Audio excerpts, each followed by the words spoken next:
Fellow demigods, we got another OP-ass warlock build. Today we are going to cover the getaway artist build that uses Praxic Blade and go crazy. You can solo flawless any GM that's negative 50. Alright, let's go ahead and dive into it and see how it looks. So starting with the subclass, we have Song of Flame. This is more so for a get out of jail free card. I think of it as a contingency plan. In the event shit getting real, go ahead and pop your Song of Flame and then use Phoenix Dive to, start regenerating that health. Moving on, we have Phoenix Dive, Burst Glide, Arcane Needle, and Storm Grenade. Now we're not going to use Storm Grenade because we're going to simply consume it because of the getaway artist gauntlets, but just want to throw that out there. Moving on to our aspects. So check it out. We got Feed the Void. Each time we get ability kills, that's gonna proc Devour. All right. So our Arc Soul, that's gonna count as a ability kill. Hellion, that will also count as an ability kill. So there's that. If you don't want Hellion, if you want a little bit more crowd control, go with Bleak Watcher. That'll get the job done. Hellion is more so just for damage. It's more so of an offensive option. Moving on to fragments, we have protection, we have purpose, we have dominance, and we have courage. Now, with purpose, each time we pick up an orb of power, we'll receive restoration. And at that point, we'll start to regenerate our health. With dominance, we are able to jolt targets, our Arc Souls. Each time it shoots a combatant, it's gonna jolt the target. Next, we have Courage. Courage is essentially procced by using Arcane Needle to increase the damage dealt by the Arc Soul and of course Hellion. So make sure you have these on. Let's look at the stats. Grenade, go for 200. You need to get this as high as possible. The higher the grenade stat, the more damage your Arc Soul and Hellion does. Moving on, we have the super stat, which is at 100. That's decent. Last but not least, weapons. Get this as high as you can get it. That's it. Now for the armor set bonuses, we have Swordmaster and Ferropotent. With Swordmaster, each time we attack a combatant with the sword, that's going to exhaust the target, which means damage reduction is going to be 10%, and that's going to last for 5 seconds. So that ties into survivability. Next, we have Ferropotent, which essentially each time you pick up an orb, your shield is going to regenerate, which will then give you damage resistance for a short time. Moving on, let's look at the weapons. Let's check out the weapons. We have Praxic Blade. You want to make sure you have offensive form. This is going to increase the damage done against bosses. And of course, you get your ammo back if you land 3 melee or throw attacks. Next, we have Invigorating Blade. If you like to deflect shots, like I do, go ahead and throw Invigorating Blade on. It's going to increase your charge rate and guard resistance. Next, we have Impact Core. Because we have Impact Core and we're running a Solar Super, we can stun unstoppable champions. You got smoke for all 3 champions: Unstoppables, Overloads, and Barriers. And then last but not least, we have Echoing Blade. Let's look at Saya Turner. You want to make sure you have Elemental Honing. Try to maximize the stacks. If you get 5 stacks, that's 35% damage that you will do, which is more than bait and switch, by the way. Let's move on to the heavy weapon. This is solely for movement. In the event you find yourself in a tight spot, eager edge and get out of there. Recover, reset.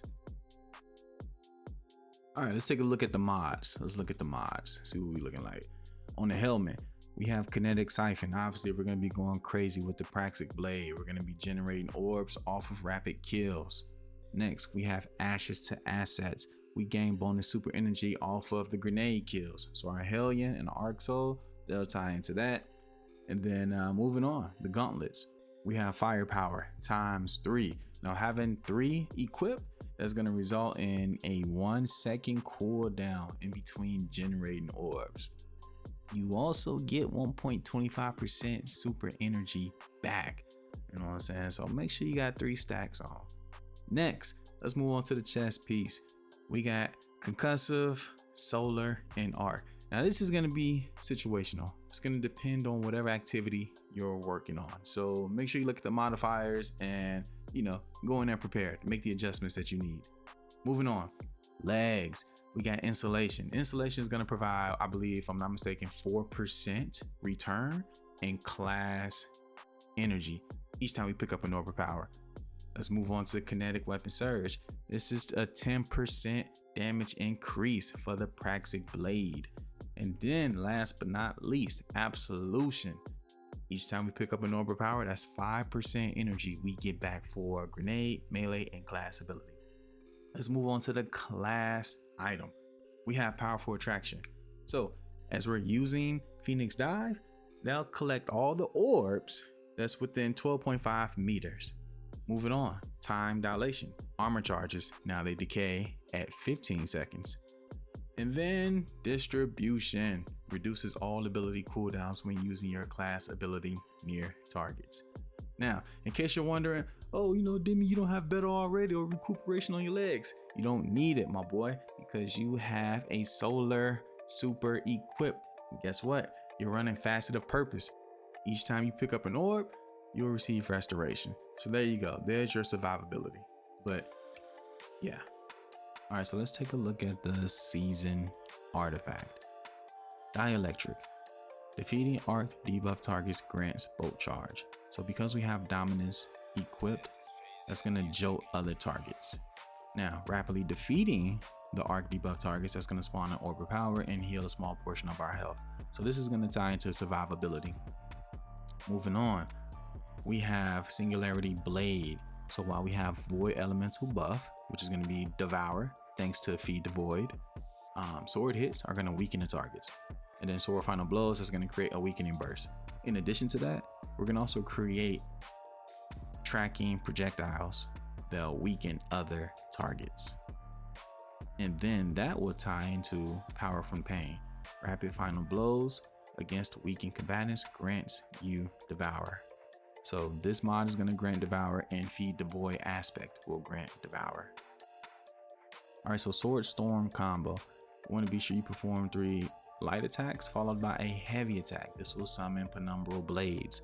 These blades will essentially damage and disorient combatants that are near you. Moving on, we have Combination Argent Blade. Briefly pausing after executing a light attack, and then follow up with a light or heavy attack will increase the damage for that sword and the charge rate. We also have Expert Handling. Weapon final blows grant a stacking bonus to stability, which resets on weapon reload or stow. Swords gain guard resistance. So we went over the stats, we went over the set bonuses, we looked at the mods, we looked at the weapons, we looked at the season artifact, and we looked at the subclass. Go crazy. Drop a comment, let me know how you like the build, share it with a friend, and yeah, GG's. I'll let y'all later.